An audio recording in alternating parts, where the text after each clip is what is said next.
Some of you may be concerned about your investments in the market, having read the following CNN headline on Business Times Monday this week.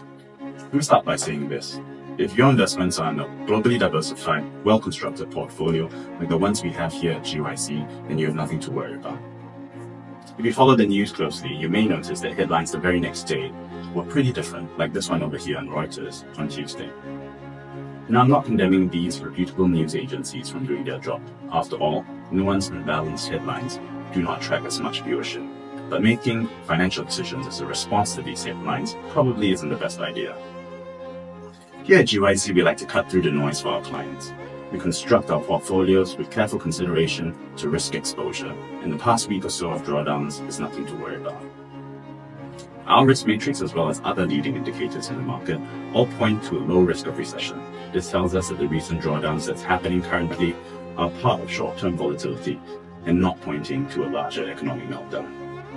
It happens to coincide with the time of year that markets experience seasonal weakness. Now, this is a phenomenon that's happened consistently for the past 4 decades. There are quite a number of possible reasons, from historical agricultural patterns to annual rebalancing cycles and net investment flows. No one exactly knows the reason why this happens. Furthermore, US election years tend to be strong for markets. While there may be some volatility characteristically experienced in the middle of the year, stocks tend to strengthen up to and after the elections. Additionally, global central banks are heading towards a net easing mode, with the US doing so in September, following the Swiss, the European central banks, the Bank of England, and other developed countries. A rate cut without a recession tends to be good for markets, stocks in particular post-rate cut. The news has tried to link the current market sell-off with an impending recession, but do remember that cries in prediction of a recession has been ongoing since 2022 and it hasn't happened yet, so do take it with a grain of salt. Hard data shows that the recession risk is low, and forward indicators continue to confirm this.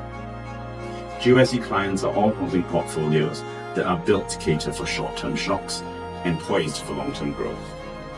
Thus, it is unlikely that a portfolio will experience the same level of volatility as a single stock or even single country investments.